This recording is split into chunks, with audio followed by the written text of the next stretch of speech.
नमस्कार मित्रों, ध्यान यात्रा कार्यक्रम में आप सबका स्वागत है। मित्रों, जब उस विराट परब्रह्म परमेश्वर की कृपा होती है, साधना के माध्यम से जब व्यक्ति वो स्फूर्ति वो ऊर्जा प्राप्त कर लेता है, तो जो सुंदर आत्माएं हैं, पवित्र आत्माएं हैं, जिन्होंने साधन किया है, जिन्होंने तप किया है, उनकी कृपा दृष्टि प्राप्त होती है जीव को।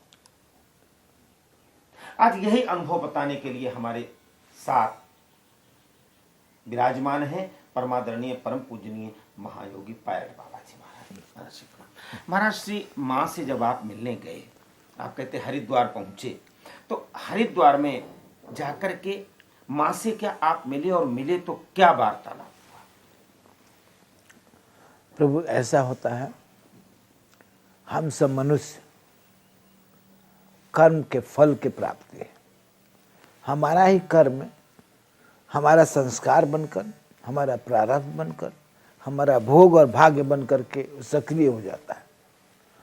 हम आज से नहीं, हम सदियों युगों पहले भारतीय संस्कृति के मुताबिक आपको सतयुग, त्रेता, द्वापर, कलयुग, 4 युगों हैं। ऐसा कोई समय नहीं रहा होगा जहां हम आप नहीं रहे। ऐसा समय नहीं रहा होगा कि जब हम राम के युग में नहीं रहे होंगे, कृष्ण के युग में नहीं रहे होंगे, हरिचंद्र हम आप रहे हैं। और वह सारे संस्कार बन करके हमारे आपके अंदर में है। हम आप कहीं मिले थे, तब आज यहाँ मिले हैं। आनंद में माँ कहीं मिली थी, हमारे उनके साथ कभी सत्संग रहा होगा, तब कभी जाकर आनंदमयी माँ का तपोस्थली अल्मोड़ा है। आनंदमयी माँ एक बहुत ही पवित्र श्रेष्ठ आत्मा रही थी, और जब उनके अंदर में बोध हुआ, जागृति हुई, तो तपस्या का ख्याल आया। वो हिमालय के अल्मोड़ा पताल देवी में अपने तपोस्थली पर पहुंच गए। बहुत पहले मैं अल्मोड़ा में काली चौर एक जगह है, काली मठ काली चौर जगह है, वहाँ रहता था। वहाँ पर कुछ बुद्धिजीवी लोगों का, आर्मी के लोगों का, जैसे कर्नल थापा, वहाँ का डीएम एक वर्मा, वहाँ के राक ऑफिसर, वहाँ एसएसबी का कमांडर शर्मा, ये लोग मेरे पास आकर बैठते थे, बुद्धिजीवी लोग थे। उन लोगों ने कहा, महाराज हम लोगों ने बहुत कुछ सुना है, हिमालय में ऐसे ऐसे संत रहते हैं, और मैंने आपके बारे में भी सुना है कि आप ही हिमालय से उतर आप में। कहा, मैं पिंडारी हिमालय में रहता हूँ, अनेक दुर्लभ गुफाओं के बारे में मेरे को जानकारी है, संतों की जानकारी। आपकी इच्छा क्या है?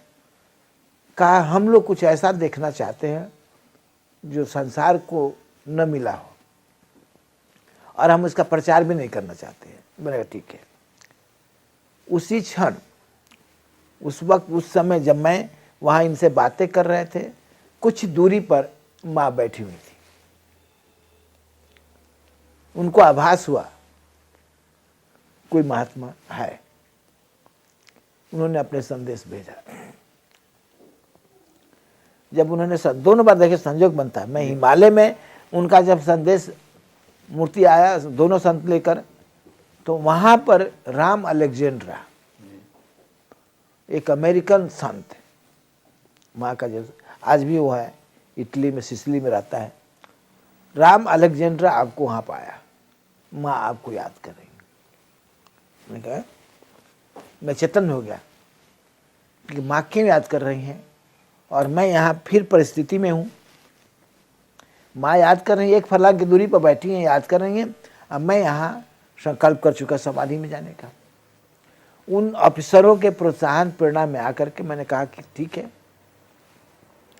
तारादत्त शास्त्री को देवी धीरा से बुलाया गया कि आप दल बल के साथ आ जाइए, मैं जल में। तो वहाँ इन लोगों ने 9 बाई 9 का एक जल का टैंक बनाया। समय आप बर्फ पड़ रहा था, नहीं कि उस वक्त अल्मोड़ा में बर्फ पड़ा था, ऐसा समय था आपको। मैंने उसमें इन लोगों के सानिध्य में, देख रेख में, सरकारी व्यवस्था में आपको जल समाधि वहां 9 दिन का लगाया। माता जी से मिलने नहीं गए? नहीं, क्योंकि संकल्प कर चुका था। संकल्प कर देने का मतलब मैं उस सीमाओं को नहीं तोड़ सकता था। मेरा मन दूसरे से जाकर से आपको संवाद नहीं कर सकता था। तब तक से माँ चली गई। उतने दिनों के बीच में माँ वहां से चली गई थी। तो मैं अपना कार्य पूरा करने के बाद हिमालय चला गया। मेरे पास माँ चली गई थी, तो वो परिधि बद्रीनाथ से वो घटना आती है। 9 दिन की वहाँ समाधि, 9 दिन की हिमालय की समाधि, और वहाँ के बाद आपको बद्रीनाथ की यात्रा, सुंदरनाथ से संवाद। फिर हम आया यहाँ पर, तो वहाँ देखा मनुष्य, हम आप जब भीड़ में जाते हैं तो भीड़ के हो जाते हैं। मनुष्य जो बड़े हमारे आपके साथ में रहने वाले ना, हमें आपको ऐसा घेरौंदा बना देते हैं कि वो मालिक बन बैठते हैं, वो संचालन करना बैठ जाते हैं, हम आप एक टूल की तरह, एक मूर्ति की तरह काम करने लगते हैं। वहाँ देखा माँ आनंदमयी के चारों तरफ एक व्यवस्था फैला हुआ है। वो व्यवस्था जिसको चाहे मिलने देगा, जिसको चाहे नहीं मिलने देगा। उनको मालूम तो नहीं कि कौन आत्मा कैसी आत्मा आ रही है, माँ ने किस आत्मा को बुलाया उनको मालूम है, हमें मालूम है। अगर हम उनकी व्यवस्था में हम फंस जाते हैं तो हमारी आपकी दूरियां बंटने लगती है, फिर अहंकार टकराने लगता है, उनके अहंकारों को। तो इसलिए हमने उनके ये सब प्रोजेक्ट देखिए, आपकी सारी मर्यादाओं को, सारे नियम कानून को मैं पालन करने के लिए आप लोगों से कह रहा हूँ। अगर ऐसा नहीं है तो हम जाते, हमें आपकी मर्यादाओं की सीमा में नहीं रहना है, हम जाते माँ से मिलते हैं। जब ही हम अपने बल से आगे बढ़ने लगे, सब पीछे कहा ए बाबा ए बाबा ए बाबा। एक ऑर्डिनरी बिहेव में मैं कहा कि चिल्लाते रहो, तुम लोग बंदर हो, तुम्हें समझ नहीं है हम किस लिए आए हैं। हम जब अंदर गए तो देखा माँ बैठी है और असहाय है। आत्मा तो कभी असहाय नहीं होता ना, शरीर असहाय है, शरीर असहाय, और शरीर के असहाय होने से मन पकड़ में नहीं है, और आत्म चेतना तो जगी हुई है। लोक सेवा कोई पिलाने की कोशिश करा, कुछ करा, मैं करूँ को माँ से थोड़ी अच्छी बातें हुई, मैंने क्षमा मांगा, माँ मैं अल्मोड़ा में नहीं आ सका, आप करीब में थी, ये आपका संदेश पिंडारी में नहीं आ सका। दोनों बार मेरी मजदूरी थी, दोनों बार मैं समाधि में था। आज मैं उस संकल्प को पूरा करने के लिए आपकी सेवा में हाजिर, आज्ञा दीजिए। तो उन्होंने इच्छा व्यक्त किया कि बेटा तू हमारे साथ रहो, हमारे साथ नर्मदा किनारे चलो। मैंने कहा नहीं माँ, ऐसा हमारा आपका संयोग नहीं है, हम तो आशीर्वाद के लिए आए हैं, हम आपका प्रेम ने हमें, हम तो आपके आशीर्वाद के लिए आए और आपको आशीर्वाद देना होगा। माँ मुस्कुरा दी। 2 काम कर रहा है, मैं आशीर्वाद मांग रहा हूं, उनको अंदर चेतना जाग रही है।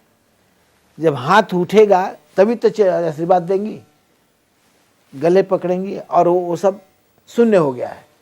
तो मैंने कहा माँ आशीर्वाद दीजिए, हाथ उठाइए। मैंने सिर नीचे कर दिया, उनका खट से हाथ उठ गया। बस मैंने पर चरण से मेरा काम हो गया, माता मेरा काम हो गया।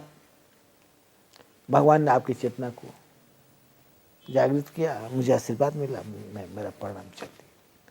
ये माँ की हमारी प्रथम और अंतिम भेंट थी, माँ आनंदमयी। और इसका कहने का मतलब कि हमारा आपका प्रारब्ध, हमारा आपका संस्कार भोग बन करके तभी सक्रिय हो जाता है जब हमारी आपकी स्मृतियाँ, अतीत की स्मृतियाँ एक जगह इकट्ठी होती है। महाराज जी, बहुत